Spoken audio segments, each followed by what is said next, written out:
누가복음 4장 14절부터 19절까지 말씀입니다. 누가복음 4장 14절부터 19절까지 말씀입니다. 각자 가지고 있는 성경책이나 핸드폰을 이용해서 말씀을 같이 읽었으면 좋겠습니다.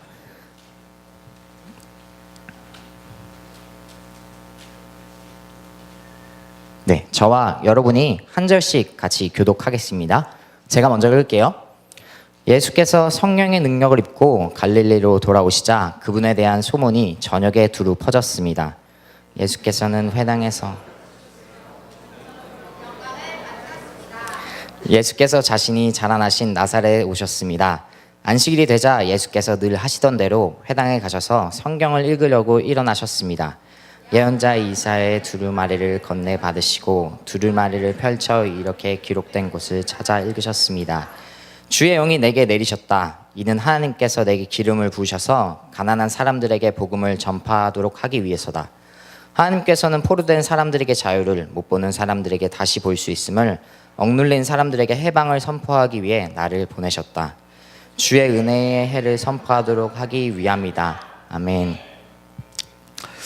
네, 우리 옆 사람과 인사하면서 오늘 좀 설교를 시작하면 좋을 것 같은데요. 올 한 해 지켜주신 하나님의 은혜에 감사합시다라는 이야기로 우리 옆 사람에게 좀 인사를 하면 좋을 것 같아요. 올 한 해 지켜주신 하나님의 은혜에 감사합시다. 감사합시다. 네, 올 한 해 하나님이 우리를 지켜주신 줄로 믿습니다. 아멘. 네, 아멘. 네, 설교를 준비하다가요 문득 달력을 봤는데 좀 깜짝 놀랐어요. 오늘 날짜가 12월 31일이라는 사실에 좀 굉장히 놀랐습니다.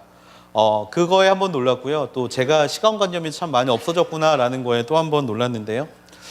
이제 취업을 준비할 때는 이제 여러분도 많이 경험하고 계시겠지만 취업을 준비할 때 가장 중요한 게 바로 이제 또 나이 아니겠습니까? 한 살이라도 어린 나이에 취업을 하는 게 유리하다라는 좀 믿거나 말거나 그 이야기를 가지고 취업에 목숨 걸었던 또 제 나이 30이 있었고요. 그 다음에 또 하나 나이에 민감하게 반응할 수 있는 게 결혼이죠, 결혼. 저기 보면, 청년부들 보면 아직까지 시집장가 못 간 형, 언니, 누나, 오빠들이 있어서 나는 저렇게 되지 말아야지라고 다짐하면서 저도 결혼을 최대한 빨리 하고자 나이에 되게 민감하게 결혼을 했었던 기억이 있습니다. 그런데 이제 하나님의 은혜로 지금 이렇게 교회에서 사역을 하고 있고, 그 다음에 결혼을 해서 이제 자녀를 둘 낳다 보니까 그 순간부터 시간 개념이 좀 없어지더라고요. 그래서 이제 저도 내년이면 이제 37이 되는데, 네. 네, 저도 이제 내년에 37이 되는데, 이게 좀, 시간관념이 정말 없구나라는 것을 좀 느꼈던 시간이었던 것 같아요. 여러분들도 지금 아마 이런 이야기를 제일 많이 하실 것 같아요. 이제 내 나이에 이제 시옷 받침이 들어가기 시작해서 나는 이제 중반이 되었구나. 23, 4, 5, 6. 자, 그 다음에 좀 고기수들은 이제 내 나이에 비읍 받침이 들어가니까 이제 떠날 때가 됐구나. 7, 8, 9까지. 네. 아직 그게 들어가지 않는 사람들은 아직 젊은 친구들이니까요. 나이에 좀 민감할 때가 바로 지금이 아닌가 싶습니다.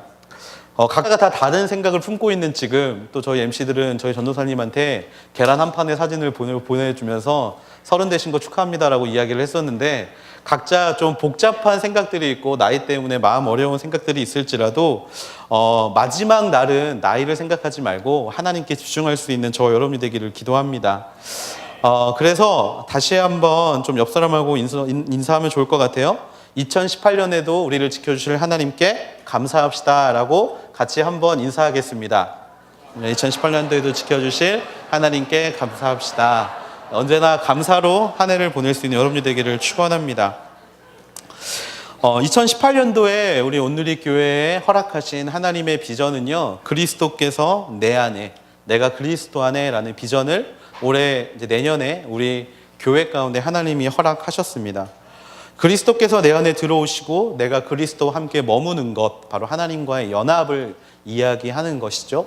2018년도의 한 해 가운데 하나님과 연합을 우리가 결단하고 또 그 예수님을 따라가기로 결정하는 자의 마음이 이와 같아야 할 줄로 믿습니다. 그리스도와 연합하기 위해서, 그리고 연합된 자로 살기 위해서 특별히 저희 하늘대학부 2018년도에 좀 비전, 그리스도께서 내 안에 내가 그리스도 안에라는 큰 비전 아래에 우리 공동체가 어떻게 달려갈 것인가에 대한 공동체 비전에 대해서 이 시간에 좀 함께 나누고 그다음에 2018년도를 준비하는 시간이 되기를 기도합니다. 첫 번째로 여러분에게 말씀드리고 싶은 것은요, 성령의 능력을 입는 한 해가 되기를 바란다라는 것입니다. 14절 말씀 같이 한번 읽어보겠습니다. 14절 말씀 같이 한번 읽어보겠습니다. 시작. 예수께서 성령의 능력을 입고 갈릴리로 돌아오시자 그분에 대한 소문이 전역에 두루 퍼졌습니다. 아멘. 2018년도 한 해는 우리가 성령의 능력을 힘입는 한 해가 되기를 정말 주님의 이름으로 간절히 기도합니다. 우리가 성령의 능력을 힘입는데 특별히 성령의 충만을 얻기까지 달려갈 수 있는 저와 여러분이 되기를 기도합니다. 성령의 능력이야말로 죄악이 가득한 이 땅에서 살아가는 자들이 가장 먼저 누려야 될 축복이고요. 또 우리 주님과 우리 사이를 떨어뜨리려고 발버둥치는 수많은 유혹과 수많은 공격들에 대하여 하나님과 우리의 사이를 연결해 주시는 하나님의 능력이 되는 줄로 믿습니다. 오직 주님께 내 시선을 고정할 수 있는 것, 바로 성령의 임재, 성령의 능력을 사모할 때 그 일이 가능하게 된다라는 것입니다. 오늘 우리가 함께 본 4장의 말씀은요, 예수님께서 40일 금식 기도를 마치신 이후에 이제 공생애를 시작하기 직전에 관한 말씀입니다. 이 땅 가운데 성육신 하셔서 우리를 위해 십자가 사건을 준비하시고 계시는 예수님의 첫 걸음에 성경은 이렇게 이야기를 하고 있다라는 것이죠. 예수께서 성령의 능력을 입고, 예수님의 사역의 시작은요, 어떤 능력 선포나 어떤 하나님의 영광을 보여주는 것으로 시작하신 게 아니라 예수님이 성령의 능력을 받음으로 시작했다라고 성경은 우리에게 말씀하고 있습니다. 예수님께서도 이 땅 가운데 하나님의 나라를 이루려고 노력하셨던 그 걸음 가운데 필요하셨던 게 바로 이 성령의 능력이었다라는 거예요. 바로 전에 예수님께서 광야에서 사단에게 시험을 당하셨습니다. 시험을 당하셨을 때 예수님이 시험을 이기실 수 있었던 방법은 무엇이었냐면요, 성령의 능력으로 모든 유혹들을 이겼다라는 거예요. 4장 1절 말씀에 보면 이렇게 말씀이 되어 있습니다. 예수께서는 성령으로 충만해 요단강에서 돌아오셨고 성령으로 이끌려 광야로 나가셨다라고 되어 있습니다. 사단의 시험을 받기 전에 성령의 충만함이 있으셨고 또 성령의 이끄심을 받아 사단의 시험을 받으러 광야 가운데 가셨다라고 이야기하고 있다는 것이죠. 말씀은 끊임없이 성령의 역사를 강조하고 있습니다. 성령의 도우심을 부각시킵니다. 그 이유는요, 성령이 없으면 우리는 이 죄악된 세상을 살 수 없기 때문에 그렇습니다. 성령이 없으면 우리는요, 내년에도 동일하게 넘어질 수밖에 없고요, 내년에도 동일하게 무너질 수밖에 없다라는 것이죠. 성령의 능력이야말로 이 세상에서 우리가 의지할 수 있는 유일한 능력, 이 세상을 이길 수 있는 하나님의 놀라운 승리의 도구가 되는 줄로 믿습니다. 제자들은요, 하나님 앞에 달려갔을 때 또 하나님의 명령대로 움직이기 전에 제일 먼저 무엇을 했는가? 바로 성령의 선물을 받기를 기다리고 마가의 다락방에서 기도하고 있었습니다. 왜 그들은 기도했습니까? 앞으로 걸어갈 일이 구말리, 정말 하루아침에 끝날 게 아니고 평생을 싸워야 될 싸움인데 나갈 자신이 없었던 거예요. 예수님이 승천을 하시고 난 이후에 세상이 그들을 바라보는 것은 패배자들의 제자들, 죽은 자의 제자들, 본인이 그리스도라고 말했지만 그 약속을 이루지 못한 자의 제자들, 그렇기 때문에 예수님을 증거하는 길이 그렇게 쉽지 않은 길이었다는 걸 제자들은 너무나 잘 알고 있었습니다. 예수님이 하늘나라로 올라가신 후 홀로 남겨진 그들의 마음, 패배감과 어떻게 해야 하지라는 두려움과 막막감, 그것들이 그들을 사로잡고 있었죠. 하지만 그 순간 이 제자들은요, 그것에 무너져버린 인생이 아니라 한 가지를 사모했던 게 있는데 바로 성령의 선물을 사모하고 있었다라는 겁니다. 사실 이 순간에 제자들의 마음은 아마 이랬을 거예요. 내가 할 수 있을까? 내가 예수님의 이름을 증거할 수 있을까? 내가 예수님의 말씀대로 살아갈 수 있을까? 이것을 고민하고 있었을 겁니다. 굳이 내가 괜히 사소고생하는 건 아닐까? 그냥 예수님의 말씀 그거 그냥 언젠가 이루어지겠지라고 생각하면서 살면 되는 게 아닐까? 그리고 결정적으로 이거 한다고 뭐가 달라질까? 라는 생각들을 제자들은 했을 것입니다. 처음에 자신에 대한 부정으로 시작해서 결국엔 목적을 잃어버리는 모습들이 목적의 방향성까지 뒤흔들어 놓게 되는 것이 이 제자들의 마음이었다라는 거죠. 사실 매년을 시작하는 우리의 입장에서는요, 이게 너무나 안 봐도 뻔한 아침 드라마 각본 같은 정말 안 봐도 뻔한 전개가 우리 인생에도 동일하게 벌어질 것 같습니다. 사람들은 새해가 되면요, 여러 가지 계획을 세웁니다. 여러분들 어떤 계획 세우셨나요? 제가 예언 하나 하는데 다이어트는 99% 들어있을 거라고 믿습니다. 다이어트, 저도 매년 1월 1일만 되면 다이어트 해야지라고 생각을 하기 때문에요. 그런데 그 다이어트만큼 작심삼일이 어울리는 게 없어요. 이 다이어트가 유명한 명언이 있죠. 맛있게 먹으면 0칼로리 뭐 이러면서 맛있게 먹는 친구들이 있고요. 그 다음에 다이어트는 내일부터 라는 명언 때문에 작심삼일로 끝나는 사람들이 너무나 많습니다. 처음 다이어트를 시작하면서 야심차게 운동을 끊습니다. 1년짜리, 굳이 한 달 끊어도 되는데 싸다는 이유로 1년짜리 운동권을 끊고 처음 운동을 시작하거나 또는 먹는 양부터 줄여야지 이러면서 밥 공기에 반을 덜면서 반찬도 조금씩 줄여가는 우리의 모습들. 그런데 그 순간 우리는 큰 문제에 맞닥뜨리게 되죠. 내가 이렇게 살 수 있을까? 과연 이것만 먹고 살 수 있을까? 내가 이 운동하는 거 계속 할 수 있을까? 라는 생각들을 하게 됩니다. 왜냐하면 힘들거든요. 그 운동하는 순간이 너무 힘들고 어렵거든요. 그러다 보면 어떻게 됩니까? 막막해집니다. 그러면서 결국에는 어떻게 됩니까? 이거 그냥 여기서 멈춰야겠다. 그냥 있는 모습 그대로 주님은 나를 사랑하신다 했으니까 있는 모습 그대로 나아가야지. 그러면서 연애를 못하고 있는 사람들은 이렇게 위로하죠. 이런 내 모습도 사랑해 줄 수 있는 사람이 분명히 있을 거야. 이러면서 하나님 앞에 다이어트를 포기하게 됩니다. 근데 사실 여러분, 이게 일반적인 사이클이에요. 제가 좀 무거운 주제로 가고 싶지 않아서 다이어트를 예로 들었는데요. 우리가 1년간의 계획을 세우고 또 1년간의 목적을 세울 때 우리가 이러한 이유들 때문에 그 목적을 잃어버릴 때가 너무나 많다라는 겁니다. 괜히 목적을 세워서 내가 사서 고생하는 거 아닌가? 괜히 내가 지키지도 못할 거 해가지고 그냥 스스로 괴롭히는 건 아닐까? 우리의 대적자들은요, 이런 우리의 마음을 너무나 잘 알고 있다라는 겁니다. 여러분이 새해에는 하나님 앞에 더욱더 열심을 가지고 나아가야겠다라고 결단하는 순간 사단은 여러분 마음 가운데 이렇게 속삭일 것입니다.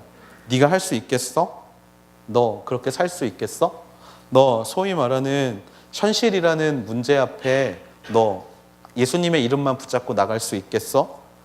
이렇게 이야기를 하면서 우리 마음의 두려움을 키워간다라는 것이죠. 네 주제에 네가 하면 다른 사람들도 다 하는데 다른 사람들은 실패했잖아. 그러면 너도 못할걸? 그냥 포기해. 너는 있는 모습 그대로 사는 게 어울려. 라면서 사단은 끊임없이 우리 안에 하나님께로부터 가려는 마음을 무너뜨리고 또 우리를 넘어뜨리려고 할 것입니다. 그리고 동시에 우리 눈앞에 여러 가지 사건들을 보여주고 현실들을 보여줄 것이에요. 현실이라는 이름의 여러 상황들, 나를 핍박하고 나를 박해하는 우리의 가족이 될 수가 있고요. 내가 믿는다는 이유로 행하는 모든 일들을 정죄하는 내 친구들이 될 수가 있습니다. 교회를 가야 하는데 그 시간에 열심히 자기 스펙을 쌓고 있는 친구들이 나를 비난하는 모습도 있을 수 있고요. 그 다음에 여러 가지 합리적인 이성이라는 이름으로 우리를 공격하는 일들이 내년에도 어김없이 일어날 것입니다. 나는 말씀대로 살고 싶은데 말씀대로 살면 뒤처진 것만 같고, 나는 하나님 더 열심히 믿고 싶은데 열심히 믿을 때마다 나를 공격하는 사람들이 너무나 많이 생기는 이러한 상황들, 이런 세상의 논리와 현실 앞에 또 우리는 그런 것들이 주는 달콤한 유혹 앞에 내년에도 아마 무릎 꿇을지도 모릅니다. 하지만요, 우리 하나님은 사랑이 많으신 하나님이신 줄로 믿습니다. 그런 하나님이 여러분을 내버려 두지 않으세요. 그 하나님은요, 여러분을 올해처럼 내년에도 분명히 붙잡아 주실 것입니다.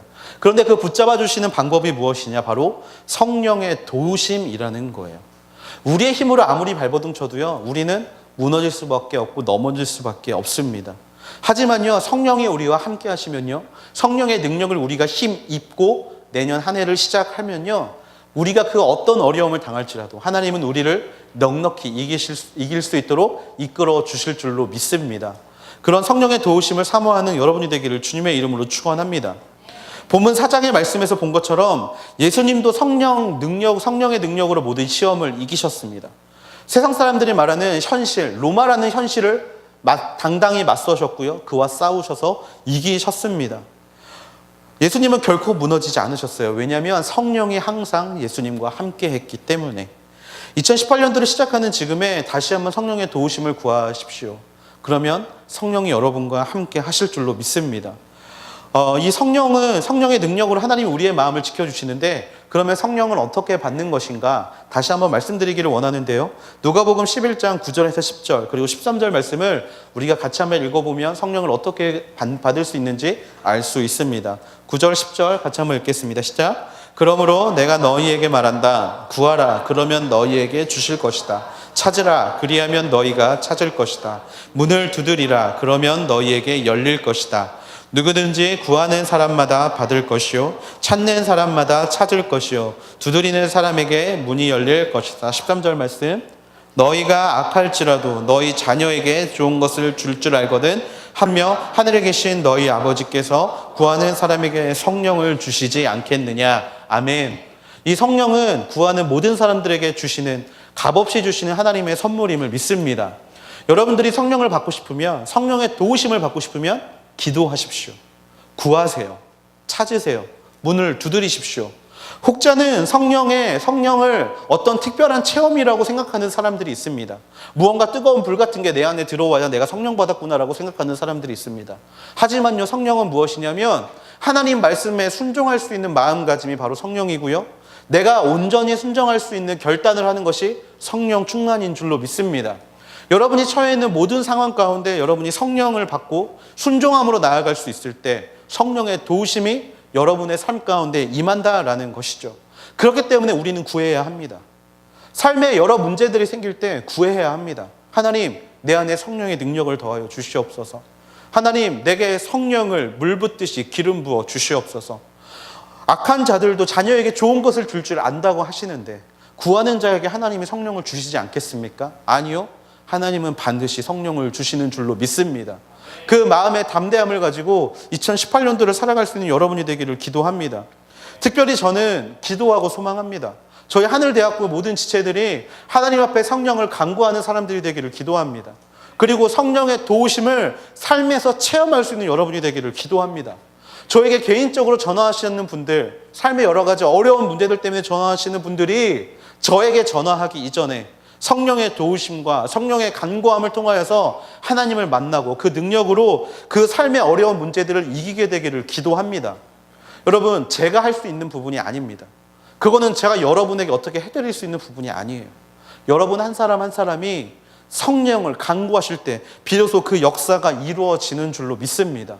간구하십시오. 끊임없이 입을 열어 하나님께 찾으십시오. 내 인생 가운데 성령의 기름을 부어 달라고, 성령의 도우심을 허락해 달라고. 여러분, 마음이 무너질 때 있습니까? 기도하십시오. 성령의 능력을 힘입는 자가 되게 해달라고.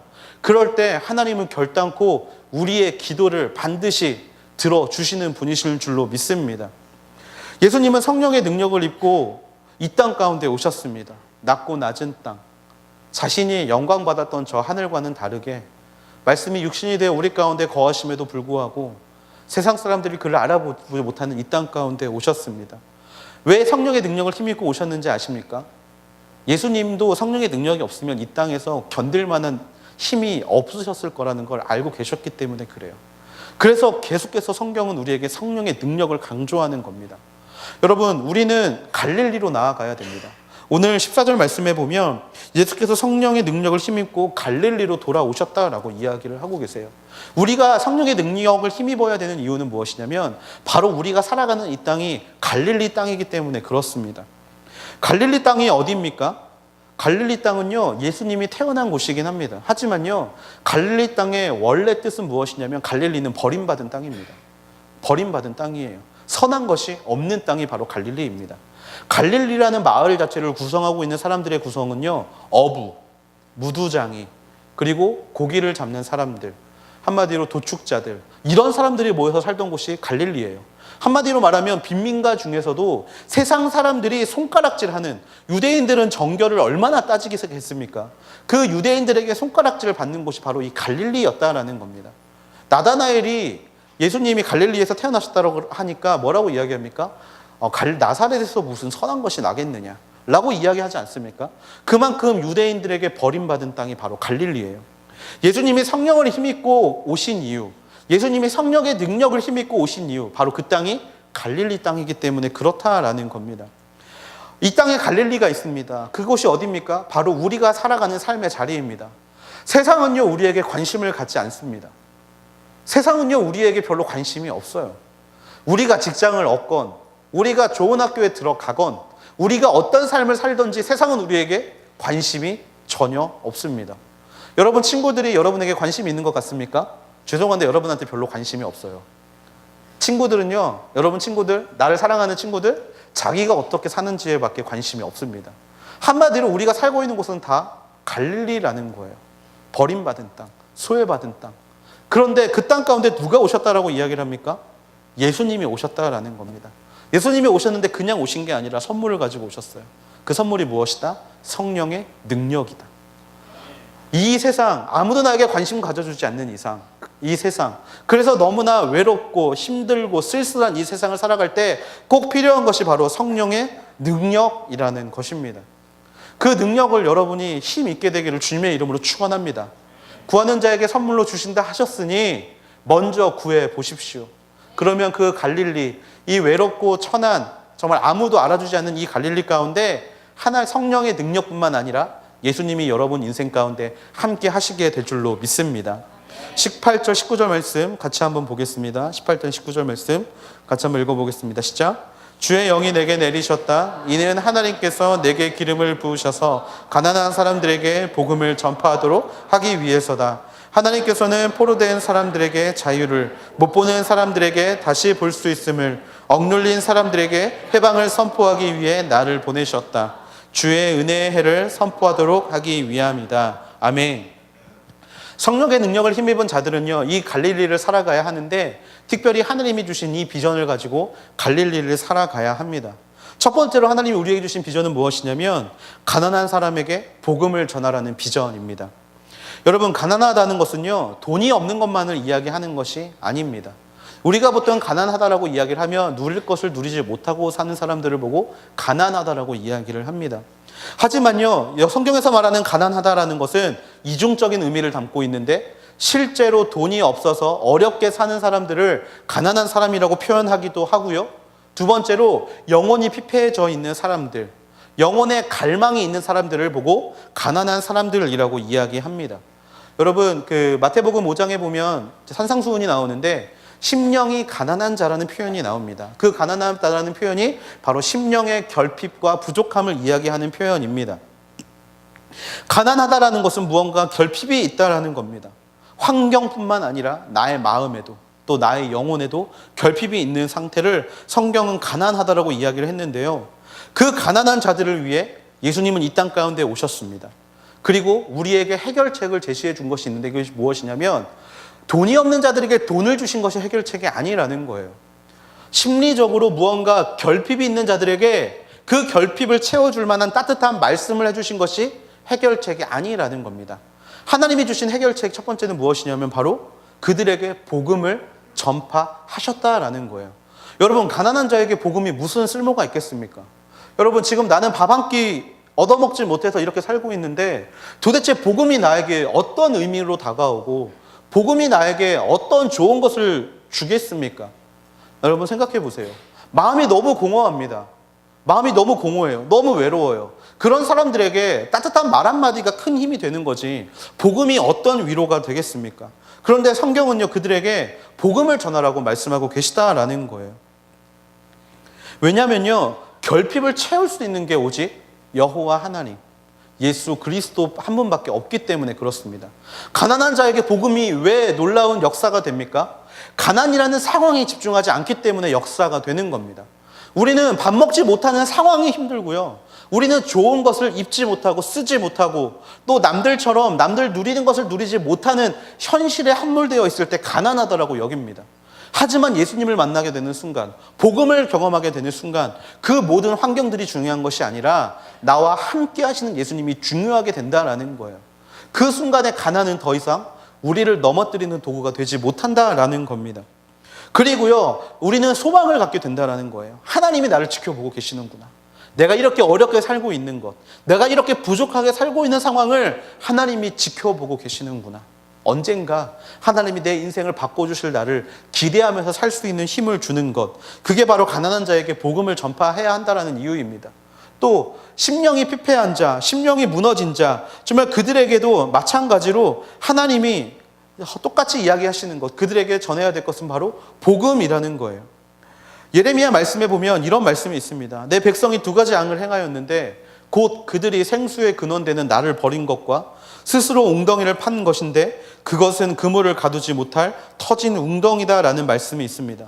내 마음에 웅덩이라는 게 있다라는 거예요. 저와 여러분 모두의 마음 가운데는 웅덩이가 있습니다. 이 웅덩이의 특징은 무엇이냐면요, 항상 무엇인가로 채워야 하는 웅덩이에요. 그런데 이 웅덩이의 원래 목적은 무엇이었냐면 사람이 그 마음의 웅덩이를 생수의 근원 되시는 예수님으로 채워서 그 마음의 웅덩이가 넘쳐날 때, 그 하나님이 주시는 은혜로 넘쳐날 때 그것을 다른 사람들에게 흘려보내게 하는 도구로 하나님은 우리 마음 가운데 웅덩이를 만드셨다라는 겁니다. 그런데 사람들이요, 그 웅덩이를 예수님으로 채우는 것이 아니라 다른 것들로 채우기 시작했어요. 어떤 것들로 채우기 시작했느냐? 연예인이 되기 위해서 여러 오디션 프로그램에 나가서 오로지 1등이 되기 위한 그 1등에 대한 갈망함을 채우고 달려가고 있다는 겁니다. 또 요즘에 가상화폐 유행하고 있죠. 가상화폐, 여러분 가상화폐 해보신 분들은 아실 거예요.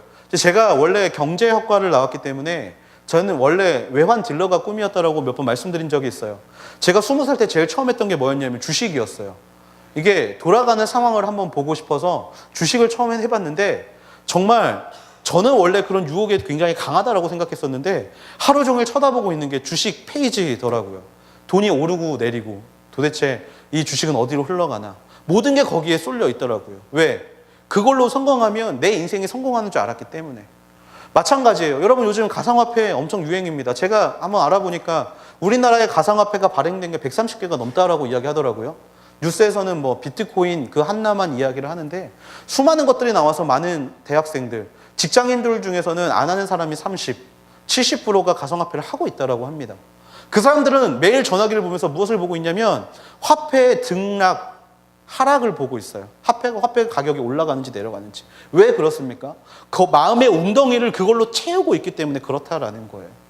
여러분 취직 시즌이 되면 여러분의 마음을 채우는 건 무엇입니까? 이력서, 여러분의 스펙, 어떻게 하면 취직을 잘할 수 있을까? 그런 걸로 여러분은 마음을 채워가고 있어요. 그런데 그 마음의 웅덩이의 원래 목적은 뭐였다? 예수님이 채워주시는 거였다. 그러다 보니까 우리 안에 뭐가 생깁니까? 갈증이 생기는 거예요. 채워지지 않는 갈증이 일어날 수밖에 없는 겁니다. 돈을 많이 벌면 행복해질 것 같고 돈을 많이 벌면 좋을 것 같은데 채워지지 않는 공허함, 그 마음의 웅덩이에 예수님이 없기 때문에. 무언가 좋은 회사에 취직하고 잘 되면 좋을 것 같은데, 왠지 취직만 잘 되고 결혼만 잘하면 인생이 풀릴 것 같은데 채워지지 않는 공허함, 왜 있습니까? 그 마음에 진정으로 채워야 될 게 예수님인데 그것으로 채우지 못했기 때문에 마음에 결핍이 생긴다라는 거예요. 그래서 하나님은요, 그 결핍의 마음을 채워주기를 원하신다라는 겁니다. 무엇으로? 예수 그리스도의 복음으로. 복음으로 그 마음을 채울 때 비로소 우리의 인생 가운데 갈증이 사라진다라는 것입니다. 원래 목적이신 예수 그리스도만이 그 마음을 채울 수 있게 되는 줄로 믿습니다. 그래서 그들에게 전파되어야 하는 것이 바로 복음이라는 겁니다. 마음의 공허함을 채울 수 있는 것도 예수 그리스도. 어려운 상황 가운데, 돈이 없는 이러한 현실적인 상황 가운데서도 나를 채워줄 수 있는 분, 예수 그리스도. 그 예수 그리스도를 온전히 세상 가운데 전하게 된 여러분이 되기를 축원합니다. 또 예수님은요, 두 번째로 포로된 자에게 자유를 선포하기 위해 이 땅 가운데 오셨다라는 거예요. 포로된 자라는 게 무엇입니까? 전쟁 가운데 상대편에게 잡힌 게 포로입니다. 사단의 유혹에 놀아나는 게 포로예요. 하나님의 백성, 하나님의 군대라고 시작했는데 정작 세상과의 싸움에서 실패하고 넘어지고 코가 깨져서 정말 그들에게 세상 가운데 잡혀있는 자가 포로 아닙니까? 이 현실이라는 전쟁 가운데 꼼짝하지 못하고 잡혀있는 게 바로 우리들이에요. 우리들의 모습은 포로의 모습들과 다를 바가 전혀 없습니다.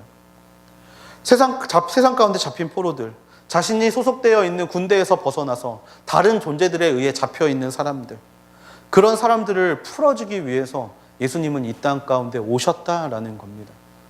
여러분 삶이 항상 승리하시는 삶이십니까? 아니, 여러분의 삶은요, 승리보다 패배가 더 많은 삶일 거예요. 하지만요, 그럴 때마다 예수님은 우리에게 자유를 선포하러 오시는 분이시라는 것입니다. 2018년 한 해를 살아가는 동안 우리는 또 넘어질 겁니다. 수없이 무릎 꿇을 거고요. 수없이 현실이라는 이름 앞에 우리는 똑같이 무너지고 넘어져서 울고 하나님을 찾을 겁니다. 하지만 하나님은 우리에게 놀라운 말씀을 허락하셨죠. 포로된 자에게 자유를 허락하기 위해서 예수 그리스도가 이 땅 가운데 오셨다. 여러분, 우리가 그 자유함을 누리셨다라면 저는 그 자유함을 누린 것처럼 다른 사람들에게 자유함을 전파할 수 있는 여러분이 되기를 기도합니다. 여러분, 우리 주변에 보면요, 넘어진 친구들이 너무나 많습니다. 여러분이 지금 온누리 교회 안에 있기 때문에 여러분들은 너무나 신앙적으로 완성된 사람들, 이렇게 말하면 좀 교만하니까 신앙적으로 그래도 조금 더 잘 준비되어 있는 친구들을 지금 보고 계시는 겁니다. 여러분, MC들 보면 어때요? 굉장히 막 얼굴에서 빛이 나지 않습니까? 내가 사역을 열심히 해보고자 라는 빛. MC들 보면 참 믿음 좋은 것 같아 보이지 않습니까? 아닌데 잘못 뽑았네요, MC들을. 좀 그런 사람들을 뽑아야 되는데, 여러분 순장들을 보고 그룹장들을 보면 어떻습니까? 아, 정말 저 사람은 저렇게까지 하는구나 라고 그 마음에 도전을 받지 않습니까? 근데 여러분, 사실 우리 주변에는요, 이런 성한 사람들보다 상처 입은 사람들이 너무나 많다라는 거예요. 넘어진 사람들이 너무나 많습니다. 힘들어하는 사람들이 너무나 많아요. 그런데 우리가 어땠습니까? 예수님은 그들에게 자유를 허락하러 오셨는데 우리는 그들을 어떻게 했습니까? 정죄하고, 그들이 제대로 신앙생활을 하지 못한다고 정말 그들을 무너뜨리게 바쁘는 게 바로 우리의 모습 아닙니까? 아웃리치를 가는데 이 친구가, 그 지체가 왠지 우리를 너무나 힘들게 하고 어렵게 한다라는 이유로 그 친구들을 따돌리고 그 친구 앞에 자유함을 이야기하기커녕 더 무언가로 옥매어가는 모습이 우리의 모습 아닙니까? 예수님은 말씀하셨어요. 포로된 자에게 자유를 선포하러 오셨다. 그런 친구들에게 먼저 자유할 수 있도록 예수님의 손길을 내밀 수 있는 여러분이 되기를 기도합니다. 내가 섰다라면, 내가 예수님 앞에 그 사랑을 받았다라면, 옆에 쓰러져서 총에 맞아 죽어가고 있는 지체들이 있다라면 손을 내밀 수 있는 여러분이 되기를 기도합니다. 예수님만 그런 것이 아니라 우리에게도 동일한 비전을 허락하셨다라는 거예요. 포로된 자에게 자유를 선포하라. 현실의 문제 앞에 넘어진 친구들에게 다시 한번 예수님의 자유를 선포하고, 또 그것 때문에 넘어져서 갈등함으로 교회에 나오지 않는 친구들에게 다시 한번 하나님께서 하실 놀라운 비전, 놀라운 자유를 그들에게 보여주어라. 그 예수님이 우리에게 하셨으니까 우리도 마땅히 그러한 인생을 살아야 할 줄로 믿습니다. 예수님은 무너진 자들을 정죄하기 위해서 이 땅 가운데 오시지 않으셨습니다. 그냥 우리를 살리려고 오신 거예요. 해방하려고. 마찬가지로 우리 주변에 있는 모든 믿는 친구들이 묶임을 당하고 있다면 그들에게 예수님의 이름으로 자유를 선포할 수 있는 여러분이 되기를 주님의 이름으로 축원합니다. 또 예수님이 이 땅에 오신 이유 세 번째는요, 못 보는 자들에게 다시 보게 함을 선포하기 위함입니다. 저는 여러분이 여러 가지 이유로 내 스스로의 안위만을 바라보지 않는, 내 안위만을 바라보는 사람이 아니라 하나님의 진정한 진리를 바라볼 수 있는 사람이 되기를 주님의 이름으로 축원합니다. 이 세상은요, 눈먼 자들이 너무나 많습니다. 올 한 해 뉴스 중에 제가 가장 마음이 어려웠던 뉴스가 무엇이었냐면 강서 지역 그 특수학교 짓는 문제. 저는 그 문제가 제 마음을 너무나 어렵게 했습니다. 물론 저희 친누나가 특수교사예요. 이제 17년 정도 지금 특수교사를 하고 있는데, 그래서 좀 더 저에게 그 문제가 직접적으로 다가왔는지는 모르겠습니다. 학교를 세워야 하는 부지는 학교 부지예요. 그런데 한 국회의원, 모 국회의원이 그 땅에 한방병원을 짓겠다라고 이야기를 하자 모든 주민들이 나서서 특수학교 짓는 것을 방해하기 시작합니다. 이유가 뭔지 아세요? 병원이 들어와야 집값이 오르기 때문에. 여러분, 세상은 모든 정의가 무너져 버렸습니다. 세상은요, 모든 것이 무너져 버렸어요. 그 뉴스를 보는데 너무 마음이 아픈 거예요.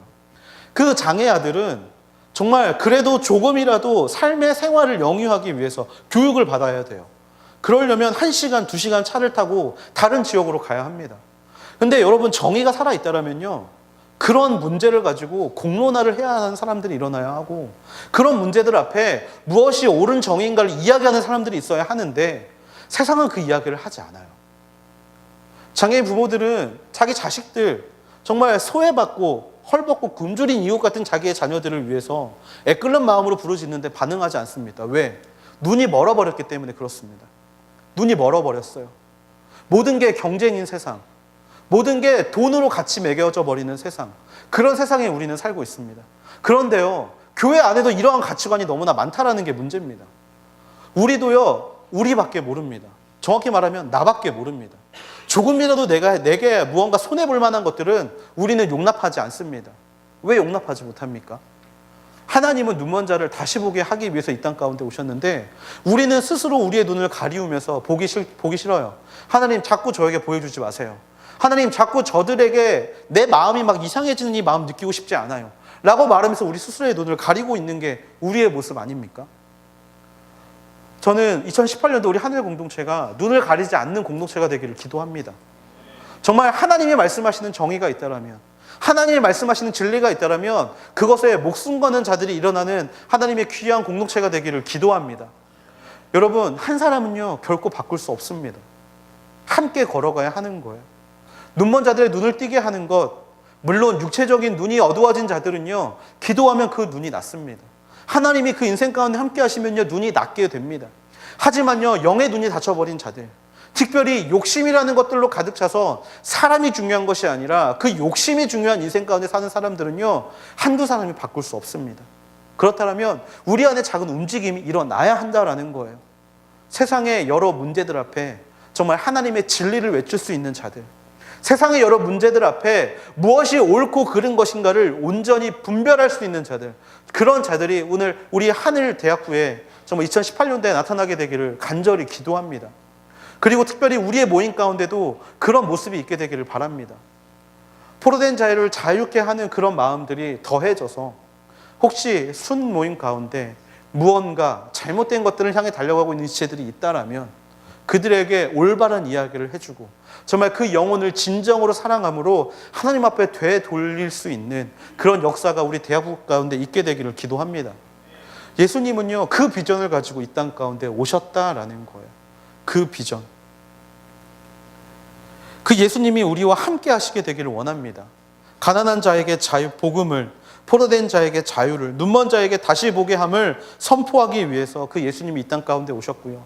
오늘 그 예수님이 2018년도 그리스도께서 내 안에, 내가 그리스도 안에 살겠다 다짐하는 저와 여러분 가운데 예수님과 같은 모습을 살라라고 권면하고 계시다라는 겁니다. 예수님이 갈릴리에 오신 이유가 바로 우리의 삶의 이유가 되어야 할 줄로 믿습니다. 그런 섬김의 자리 가운데 우리가 잊지 말아야 될 것이 하나 있습니다. 무엇이냐면 말씀대로 살다 보면 분명히 우리가 영광받을 수 있는 상황이 있을 수 있습니다. 15절 말씀에 보면 이런 말씀이 이렇게 되어 있어요. 예수께서는 회당에서 가르치셨으며 모든 사람들로부터 영광을 받으셨습니다. 여러분, 갈릴리에 가셔야 하고 갈릴리에서 포로된 자에게 자유를, 가난한 자에게 복음을, 눈먼 자에게 다시 보게 함을 선포하게 되는 우리의 여정 가운데 우리가 절대 상정하지 말아야 할 것이 있는데 그것이 바로 무엇이냐면 바로 내가 영광을 받아야겠다는 생각을 우리는 해서는 안 된다라는 겁니다. 예수님께서 회당에서 가르치셨을 때 모든 사람부터 영광을 받으셨습니다. 그런데 예수님께서 가르치시는 이 힘은 어디에서 온 겁니까? 성령의 능력으로 온 것 아닙니까? 하나님이 주신 거예요. 그런데 그 영광을 지금 누가 받고 있습니까? 예수님이 받고 있다라는 거예요. 이때 예수님은 어떻게 하시냐면 바로 아래에 나오는 16절 말씀, 예수께서 자신이 자라나신 나사렛에 오셨습니다라고 되어 있습니다. 영광을 받으셨는데 예수님은 어떻게 하셨냐면 나사렛으로 흘러가신 거예요. 여러분, 오병이어 사건을 자세히 보시면요, 오병이어 사건이 벌어지고 나서 사람들이 예수님이 이 땅을 바꾸실 만한 메시아다라는 것을 인정합니다. 그 인정함은 무엇이냐면요, 예수님을 따라가면 굶어 죽을 일이 없다라는 생각을 하고 있기 때문에 예수님은 평생 따라다녀도 내가 굶어 죽진 않겠구나라는 마음으로 예수님을 높이거든요. 그때 예수님이 하신 일이 무엇인지 혹시 아십니까? 예수님은 무리를 떠나셨어요. 조용하고 한적한 곳으로 떠나셨습니다. 그 이유가 무엇입니까? 영광 받아야 될 분은 하나님이기 때문에. 말씀대로 살다 보면요, 우리가 영광 받을 일은 분명히 있습니다. 말씀대로 살다 보면요, 우리가 높임 받을 일은 분명히 있어요. 그런데 작년에 여러분 서서평 영화에 보신 것처럼 성공이 아니라 섬김이 먼저가 되어야 합니다. 우리가 누려야 될 것은 그 일을 함으로 인하여 우리가 가난한 자에게 복음을 전해서 그 영혼이 하나님을 바라보게 됐을 때 너라는 사람을 만나게 돼서 내가 하나님께 영광 돌릴 수 있게 되었다라고 말하는 순간 가운데 아니, 너를 이곳 가운데 이끌어 오신 분은 내가 아니라 하나님이시다 라고 이야기해 줄 수 있는 사람이 되어야 하고요. 무언가에 쓰러져서 지쳐서 넘어져 있는 자들을 다시금 일으켜 세워서 하나님 앞에 나오게 한 자에게 그래, 너 때문에 내가 힘을 얻고 달려갈 수 있게 되었어 라는 말을 들을 때, 아니, 내가 한 게 아니라 하나님이 너를 향한 마음을 나를 통해 보여주신 거야 라고 고백할 수 있는 자가 우리가 되어야 한다라는 겁니다. 특별히 마지막으로 진리를 세상 가운데 외칠 때 세상 사람들은 우리를 보고 손가락질하면서 저 사람은 정말 의인이다라고 이야기할 수 있습니다. 저 사람은 정말 참된 사람이다, 저 사람이 진정한 신앙인이다라고 이야기할 수 있습니다. 그럴 때 우리는 먼저 이야기해야 한다는 거예요. 아니요, 내가 신앙인이 아니고요, 내가 잘난 사람이 아니고요, 나를 통해 말씀하시는 하나님의 말씀이 그렇게 말씀하시기 때문에 내가 이런 일을 감당하는 겁니다라고 바로 하나님 앞에 영광을 올려드릴 수 있는 사람이 되어야 한다라는 겁니다. 교역자도 마찬가지고요, 사역자들도 마찬가지입니다. 모든 영광은 누구에게 올려야 된다? 하나님께 올려야 한다. 말씀대로 살다 보면 바로 이 딜레마에 빠질 수밖에 없습니다. 제가 어릴 때 자라났던 1980년대에 할렐루야 기도원이라는 곳이 있었습니다. 이 기도원은 뭐 하는 곳이었냐면 암을 고치는 기도원이었어요. 그래서 비디오를 보면요, 지금도 좀 자료가 남아있는데 원장님이 손가락으로 사람 몸에 손가락을 집어넣으면요, 몸에 구멍이 뚫려요. 무슨 뭐 무협지에 나오는 것처럼 막 이렇게 막 손을 집어넣는데요, 막 암세포, 암덩어리가 막 나오는 막 이런 거예요. 제가 이게 되게 충격적이었던 게, 저는 기도원에서 그걸 직접 봤거든요. 정말 사람 몸에서 막 이만한 핏덩이들이 막 나오기 시작하는데, 근데 신기한 게 그 사람이 나음을 받아요. 정말 보지 않고는 믿지 못하는 일들이 일어나거든요. 근데 그분이 지금 어디서 뭐 하고 계신지 아시는 분 있습니까? 없어요. 왜? 그 영광을 본인이 받았기 때문에. 모 목사님, 정말 우리가 사실 욕하기 어려운 목사님이십니다. 정말 90년대에 정말 이 한국당, 80, 90년대 이 한국당에 정말 놀라운 성령의 부흥을 정말 일으키셨던, 그 성령의 역사를 보여주셨던, 실제로 집회 가운데 안진뱅이가 일어나라고 기도하면 안진뱅이가 일어나고, 정말 방언, 정말 손가락질 한번, 무슨 장풍 쏘듯이 한번 이렇게 손가락을 휘두르면요, 모든 사람들이 방언 받던 시절이 있었어요. 근데 그분 지금 뭐 하고 계십니까? 없어요. 왜? 영광을 본인이 받았기 때문에. 동일한 시험이 우리에게도 일어날 겁니다. 말씀대로 살기로 결단한 자들의 심령 가운데, 또 말씀대로 살아가는 자들에게 동일한 사건은 일어납니다. 그때 기억하셔야 될 것, 성공이 아니라 섬김이다. 내가 높아져야 되는 게 아니라 하나님이 높아져야 되는 것이다. 내가 어떻게 했는지가 중요한 것이 아니라 하나님이 어떻게 역사하셨는지가 중요한 것이다. 그것을 잊지 않게 되는 여러분이 되기를 주님의 이름으로 축원합니다. 우리의 성공이 목적이 아닙니다. 우리가 이렇게 말씀대로 살아야겠다라고 한 해를 시작하고 말씀대로 달려가자라고 공동체의 비전을 선포하는 이유는요, 그것을 통해서 우리가 영광받기 위함이 아닙니다. 섬김으로 인해 큰 역사를 보았던 자리가 있다라면 그 섬김을 통하여, 그 성공을 통하여 하나님께서만 영광 받으실 수 있는 그런 자리, 바로 그런 자리가 우리 하늘대학부가 되기를 주님의 이름으로 축원합니다. 마지막으로 한 가지만 더 보기를 원하는데요, 16절 말씀 같이 한번 읽어보기를 원합니다. 16절 말씀 같이 한번 읽어보기를 원합니다. 시작. 예수께서 자신이 자라나신 나사렛에 오셨습니다.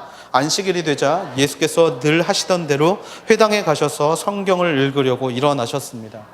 예수님이 정말 이 비전을 선포하기 전에 하셨던 행동이 있는데 무엇이었냐면 바로 말씀을 읽으셨다라는 거예요. 그래서 저는 2018년도를 맞이해서 여러분에게 한 가지를 더 권면하고 싶습니다. 무엇이냐면요, 여러분 한 사람 한 사람들이 말씀으로 말씀하시는 하나님을 만나게 되기를 주님의 이름으로 축원합니다. 특별히 올해 한 해 저희 공동체 대학부가, 저희 하늘 공동체가 말씀에 붙잡힌 받은 공동체가 되기를 소망합니다.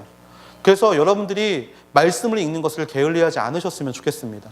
그리고 여러분 한 해 계획을 짜실 때요, 이거를 가장 1번으로 두시면 좋겠습니다. 큐티하는 한 해가 되자. 말씀을 보는 한 해가 되자. 특별히 개인 경건에 집중할 수 있는 한 해가 되자. 이 기도 제목이 여러분 가운데 있게 되기를 권면합니다. 예수님은요, 그냥 갑자기 회당에 가셔가지고 설교를 해야 되니까 말씀을 보신 게 아니에요. 말씀은 뭐라고 이야기를 하고 있냐면 늘 하시던 대로 성경을 읽으셨다라고 되어 있습니다. 마찬가지로요, 여러분 세상은요, 우리가 말씀대로 살아가다 보면요, 우리 안에 우리가 가지고 있는 이 소망에 대한 이유를 끊임없이 우리에게 물어보려고 할 겁니다. 너는 왜 그렇게 살아? 너는 무엇 때문에 그렇게 살아? 그때 여러분 그들에게 무엇을 전하겠습니까? 그 전하기 위해서 필요한 것이 무엇입니까? 바로 말씀이라는 거예요. 여러분, 가난한 자에게 복음을 전파하기 위해서 필요한 게 무엇입니까? 말씀입니다. 포로된 자를 일으켜 세울 수 있게 하는 것이 무엇입니까? 말씀입니다. 눈먼 자에게 다시 보게 함을 전파할 수 있는 게 무엇입니까? 말씀입니다. 근데 그 말씀은요, 우리가 말씀 생활을 전혀 하지 않는 가운데 갑자기 하나님이 내 머리 가운데 정말 불로 새긴 듯한 글씨를 보여주시면서 이 이야기를 지금 네가 하면 이 사람이 변화될 거야 라고 절대 말씀하지 않으십니다.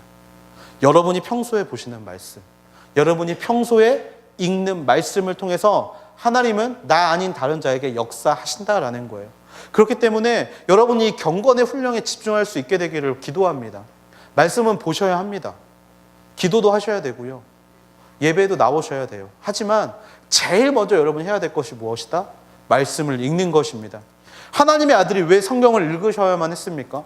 예수님이라면 성경 66권이 머리 안에 계실 텐데 왜 예수님이 성경을 읽으셨습니까? 바로 말씀이야말로 하나님과 소통할 수 있는 창구고 말씀이야말로 하나님의 뜻을 바로 알게 하는 나침반이기 때문에 예수님은 말씀을 읽으셨다라는 거예요. 하물며 인간인 우리는 말씀을 보지 않고 어떻게 하나님과 소통하겠습니까? 올 한 해 정말 다가오는 한 해에 여러분이 이 말씀 앞에 나아갈 수 있는 하나님의 귀한 자녀가 되기를 기도합니다. 그리스도께서 내 안에, 내가 그리스도 안에 살아가고자 다짐한다라면 이 말씀 읽는 것을 제일 먼저 실행해야 합니다. 그래야 비로소 말씀으로 성육신하신 예수 그리스도가 내 안에 오셔서 새로운 삶의 호흡을 허락하실 줄로 믿습니다. 말씀을 마무리하려고 합니다. 그리스도께서 내 안에, 내가 그리스도 안에 살아가고자 다짐하는 한 해가 되기를 기도합니다. 특별히 우리 공동체, 하늘 공동체에서 정말 여러분 같이 비전을 꿈꾸게 되기를 소망하는데요. 성령의 능력을 힘입는 공동체가 되기를 기도합니다. 또 그 성령의 능력을 힘입음으로 인하여 포로된 자에게 자유를, 가난한 자에게 복음을, 눈먼 자에게 다시 보게 함을 선포할 수 있는 저와 여러분이 되기를 기도합니다. 그리고 마지막으로 성공이 아니라 섬김을 생각하는 공동체, 우리 2018년도 하늘 공동체의 이 비전을 가지고 함께 달려가게 되기를 기도합니다. 하나님이 2018년도에도 우리와 함께 하실 것입니다. 하나님의 비전은요, 우리의 기도를 통하여 또 우리의 하나님을 향한 간절한 간구함을 통하여 이루어질 것입니다. 여러분 한 사람 한 사람들이 그 하나님에 대한 비전을 가지고 2018년도 정말 하나님 앞에 한 해를 온전히 드리면서 주를 찬양하며 주의 능력을 힘입어 달려갈 수 있는 한 해가 되기를 간절히 기도합니다. 우리 시간에 좀 같이 기도하기를 원하는데요. 우리 시간에 먼저 기도하기를 원합니다. 하나님, 2017년도가 지나고 아버지 새로운 한 해가 다가오고 있습니다. 하나님, 그냥 날짜적인 기준으로 아버지 이 해가 바뀌는 것이라고 아버지 우리는 알고 있지만요, 아버지 지금 이 순간 하나님께서 우리에게 하신 말씀은 이전 것에 얽매이지 않고 하나님께서 허락하시는 새로운 날들 가운데 하나님을 더욱더 뜨겁고 간절히 붙잡기를 원하는 마음이 아버지 지금 이 순간 있게 되는 줄로 믿습니다. 아버지 하나님이시여, 새롭게 시작하는 2018년도 가운데 하나님의 말씀에 붙잡혀 한 해를 시작할 수 있는 하나님의 자녀들이 되게 하여 주시옵소서. 아버지 지난 날을 기억하지 않고 아버지 다가오는 날들, 우리가 살고 있는 지금의 날들을 먼저 기억하며 달려갈 수 있는 하나님의 자녀가 되기를 소망합니다.